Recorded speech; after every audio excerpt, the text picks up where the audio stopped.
Halo teman-teman, untuk memenuhi tugas mata kuliah interpretasi PSAK, pada video kali ini kami akan membahas tentang PSAK Instrumen Keuangan yang terdiri dari PSAK 50, PSAK 55, dan PSAK 60.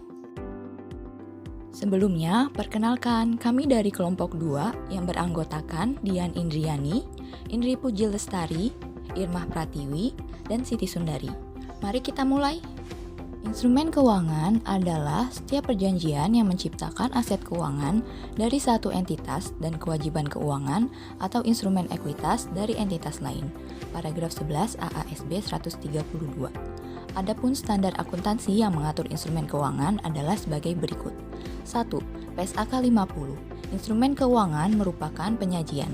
Adopsi dari International Accounting Standard 32 yaitu Financial Instrument Presentation. 2. PSAK 55, instrumen keuangan merupakan pengakuan, adopsi dari International Accounting Standard 39, yaitu Financial Instruments, Recognition and Measurement. 3. PSAK 60, instrumen keuangan merupakan pengungkapan, adopsi dari International Financial Reporting Standard 7, yaitu Financial Instruments Disclosure. Pada PSAK 50 ini membahas tentang definisi, pemisahan liabilitas dan ekuitas, instrumen keuangan majemuk, saham treasury, bunga, dividen, kerugian atau keuntungan, serta saling hapus atas aset dan liabilitas. Definisi dan klasifikasi instrumen keuangan. Definisi instrumen keuangan adalah setiap kontrak yang menambah nilai aset keuangan entitas dan liabilitas keuangan atau instrumen ekuitas entitas lain.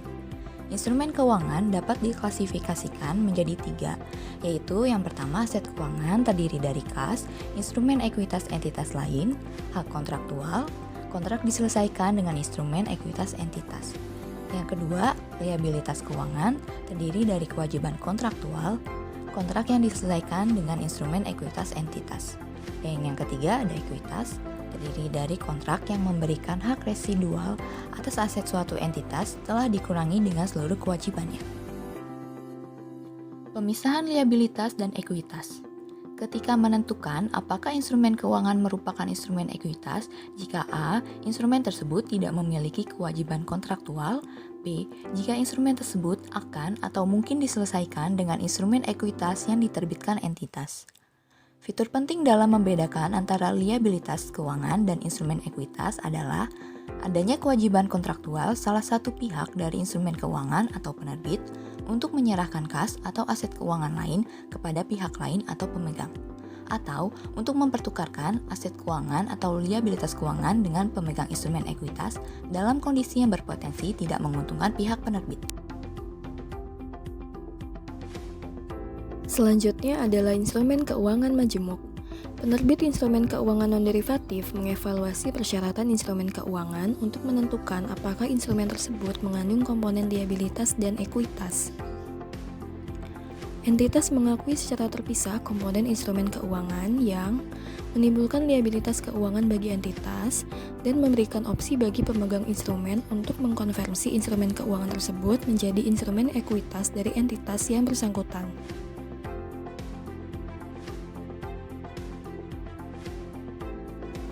Lalu ada saham treasury, bunga, dan dividen. Jika entitas memperoleh kembali instrumen ekuitasnya, maka instrumen tersebut dikurangkan dari ekuitas. Keuntungan atau kerugian yang timbul dari pembelian, penjualan, penerbitan, atau pembatalan instrumen ekuitas entitas tersebut tidak diakui dalam laba rugi. Saham treasury tersebut dapat diperoleh dan dimiliki oleh entitas yang bersangkutan atau oleh anggota lain dalam kelompok usaha yang dikonsolidasi. Imbalan yang dibayarkan atau diterima diakui secara langsung di ekuitas. Selanjutnya ada kerugian atau keuntungan. Keuntungan dan kerugian yang terkait dengan perubahan nilai tercatat liabilitas keuangan diakui sebagai pendapatan atau beban dalam laba rugi meskipun keduanya berkaitan dengan instrumen yang mengandung hak residual atas aset entitas dalam pertukaran dengan kas atau aset keuangan lain.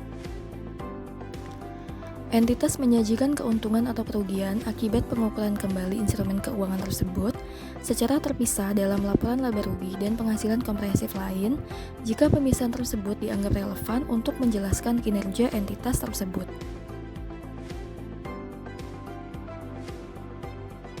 Selanjutnya ada saling hapus atas aset dan liabilitas. Aset keuangan dan liabilitas keuangan saling hapus dan nilai netonya disajikan dalam laporan posisi keuangan jika dan hanya jika entitas saat ini memiliki hak yang dapat dipaksakan secara hukum untuk melakukan saling hapus atas jumlah yang telah diakui tersebut. Kemudian berniat untuk menyelesaikan secara neto atau untuk merealisasikan aset dan menyelesaikan liabilitasnya secara simultan. Pada PSA ke-55 ini membahas tentang definisi dan klasifikasi, derivatif melekat, pengakuan dan penghentian pengakuan, pengukuran awal, pengukuran selanjutnya, reklasifikasi, penurunan nilai, dan lindung nilai. Yang pertama yaitu definisi dan klasifikasi. Tujuan pernyataan ini adalah untuk mengatur prinsip dasar pengakuan dan pengukuran aset keuangan, liabilitas keuangan, dan kontrak pembelian atau penjualan barang dan keuangan. Instrumen keuangan. Yang pertama, aset keuangan. Aset keuangan yang diukur pada nilai wajar melalui laporan laba rugi. Investasi dimiliki hingga jatuh tempo, pinjaman diberikan dan piutang, aset keuangan tersedia untuk dijual. Yang kedua, ada liabilitas keuangan. Liabilitas keuangan yang diukur pada nilai wajar melalui laporan laba rugi dan kewajiban lainnya. Yang ketiga, instrumen ekuitas. Yang pertama, ada instrumen ekuitas biasa, instrumen ekuitas majemuk, dan instrumen ekuitas sintetis. Yang keempat, instrumen derivatif. Derivatif biasa dan derivatif melekat. Yang kelima, instrumen lindung nilai. Yang pertama, ada nilai wajar, atas arus kas, dan atas investasi neto pada operasi luar negeri. Derivatif melekat. Derivatif melekat merupakan suatu komponen dari instrumen campuran yang di dalamnya termasuk kontrak utama non-derivatif yang mengakibatkan sebagian arus kas yang berasal dari instrumen kombinasi bervariasi serupa dengan derivatif yang berdiri sendiri. Derivatif melekat harus dipisahkan dari kontrak utamanya dan dicatat sebagai derivatif jika yang pertama, karakteristik ekonomi dan risiko dari derivatif melekat tidak berkaitan erat dengan karakteristik ekonomi dan risiko dari kontrak utama. Yang kedua, instrumen terpisah yang memiliki persyaratan yang sama dengan derivatif melekat memenuhi definisi sebagai derivatif. Yang ketiga, instrumen campuran tidak diukur pada nilai wajar melalui laba rugi. Pengakuan dan penghentian pengakuan. Pengakuan awal, entitas mengakui aset keuangan atau liabilitas keuangan dalam laporan posisi keuangan jika entitas tersebut menjadi salah satu pihak dalam ketentuan pada kontrak instrumen. Penghentian pengakuan aset keuangan, entitas menghentikan pengakuan aset keuangan jika yang pertama, hak kontraktual atas arus kas yang berasal dari aset keuangan berakhir. Yang kedua, entitas mentransfer aset keuangan yang memenuhi kriteria penghentian pengakuan. Pengukuran awal, pengukuran selanjutnya, reklasifikasi, penurunan nilai. Untuk tujuan pengukuran aset keuangan setelah pengakuan awal, pernyataan ini mengklasifikasikan aset keuangan dalam 4 kategori. Yang pertama, aset keuangan yang diukur pada nilai wajar melalui laba rugi. Yang kedua, investasi dimiliki hingga jatuh tempo. Yang ketiga, pinjaman yang diberikan atau piutang. Dan keempat, aset keuangan tersedia untuk dijual. Setelah pengakuan awal, entitas mengukur seluruh liabilitas keuangan pada biaya perolehan diamortisasi menggunakan metode suku bunga efektif, kecuali untuk yang pertama, nilai keuangan yang diukur pada nilai wajar melalui laba rugi. Yang kedua, liabilitas keuangan yang timbul ketika pengalihan aset keuangan tidak memenuhi syarat penghentian pengakuan atau pengalihan yang dicatat menggunakan pendekatan keterlibatan berkelanjutan. Yang ketiga, kontrak jaminan keuangan. Yang keempat, komitmen untuk menyediakan pinjaman di bawah suku bunga pasar. Reklasifikasi. Yang pertama, entitas tidak mereklasifikasikan derivatif dari diukur pada nilai wajar melalui laba rugi selama derivatif tersebut dimiliki. Yang kedua, entitas tidak merelaksifikasi setiap instrumen keuangan dari diukur pada nilai wajar melalui laba rugi jika pada pengakuan awal instrumen keuangan tersebut ditetapkan oleh entitas sebagai diukur pada nilai wajar melalui laba rugi. Yang ketiga, Jika aset keuangan tidak lagi dimiliki untuk tujuan penjualan atau pembelian kembali aset keuangan tersebut dalam waktu dekat. Penurunan nilai. Aset keuangan atau kelompok aset keuangan mengalami penurunan nilai apabila yang pertama, nilai tercatat atau biaya perolehan diamortisasi, nilai yang dapat diperoleh kembali. Yang kedua, evaluasi atas apakah terjadi bukti objektif penurunan nilai harus dilakukan pada setiap tanggal neraca. Lindung nilai. Instrumen lindung nilai adalah yang pertama, derivatif yang telah ditetapkan untuk tujuan lindung nilai, atau yang kedua, aset keuangan non-derivatif atau liabilitas keuangan non-derivatif yang telah ditetapkan untuk tujuan lindung nilai, atau hanya untuk lindung nilai atas risiko perubahan nilai tukar mata uang asing, yang nilai wajar atau arus kasnya diperkirakan dapat saling hapus dengan perubahan nilai wajar atau arus kas dari item yang dilindungi nilai. Item yang dilindungi nilai adalah aset, liabilitas, komitmen pasti, perakiraan transaksi yang sangat mungkin terjadi, atau investasi neto pada operasi di luar negeri yang menyebabkan entitas menghadapi risiko perubahan nilai wajar atau arus kas masa depan. Pada PSAK 60 ini membahas tentang 1. Kelas instrumen keuangan dan tingkat pengungkapan. 2. Signifikansi instrumen terhadap kinerja. 3. Sifat dan cakupan risiko mengungkapkan kualitatif dan kuantitatif. Kelas instrumen keuangan dan tingkat pengungkapan.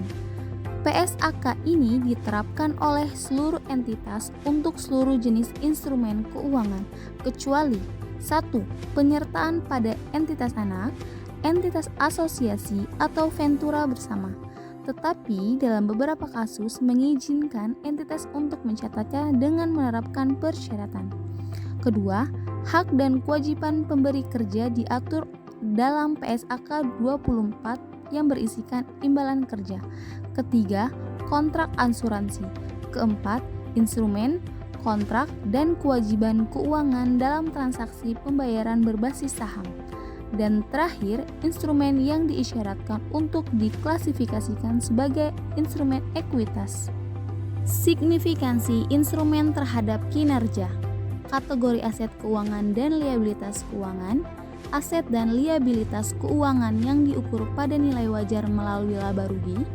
Aset dan liabilitas keuangan yang diukur pada nilai wajar melalui penghasilan konversif lain. Reklasifikasi, saling hapus aset keuangan dan liabilitas keuangan, agunan, akun penyisihan kerugian kredit, instrumen majemuk dengan beberapa derivatif melekat, gagal bayar dari pelanggan, pengungkapan dalam laba rugi dan penghasilan konversif lain, pengungkapan lain. Sifat dan cakupan risiko, pengungkapan kualitatif dan kuantitatif. Entitas mengungkapkan informasi untuk mengevaluasi sifat dan cakupan risiko dari instrumen keuangan yang mana entitas terekspos pada akhir periode pelaporan.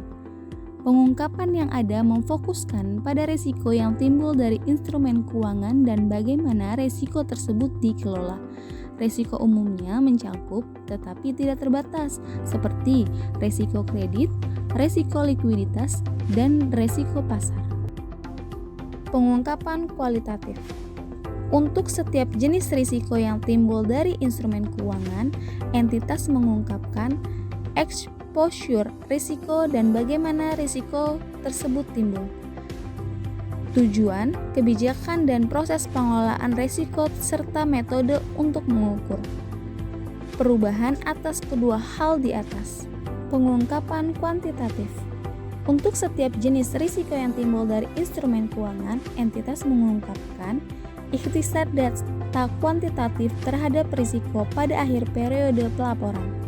Pengungkapan yang dipersyaratkan 36-42, konsentrasi risiko jika tidak terlihat pada dua pengungkapan di atas. Demikian materi tentang PSAK 50, 55, dan 60.